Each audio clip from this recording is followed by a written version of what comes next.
আব্বা, জি। এখনো তো আজান হয়নি, তুমি এখন কোথায় যাচ্ছ? আজান দিতে।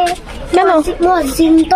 মসজিদ নেই, একটা কাজে গিয়েছে, তাই আমি আমার মসজিদের আজান দেওয়ার কেউ দায়িত্ব নেই, তাই জন্য আমার দায়িত্ব দিয়েছে। মসজিদে আজান দেওয়ার দায়িত্ব কেউ নেই, মুয়াজ্জিন চলে গেছে। জি। এজন্য তুমি আজান দিতে যাচ্ছ? হ্যাঁ। ঠিক আছে, যাও।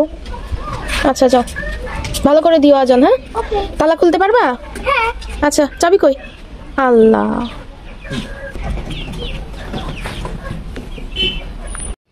যাও।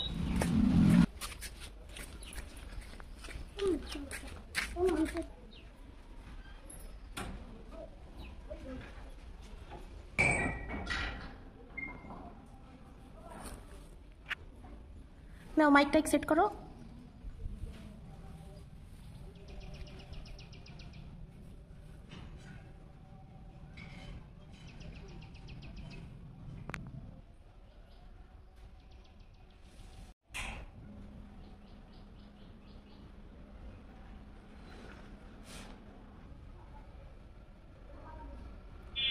দাও, সময় হয়ে গেছে, আজান দাও।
তাহলে কি বসবা? বলছি, তাহলে কি নামাজ পড়ে তারপরে আসো, এখানে বসে থাকো। কোথায়? মসজিদে সুন্নাত পড়ো, তারপরে ফরজ পড়ে একসাথে এসো। হ্যাঁ, একবারে। ওকে। ঠিক আছে, যাও, ওইখানে বসে থাকো, সামনের কাতারে যাও, সুন্নাত পড়ে নাও। হ্যাঁ, আচ্ছা, চাবিটা আমাকে দিয়ে দাও। যাও, নামাজটা পড়ে নাও, সুন্নাত নামাজ। যাবো, যাও।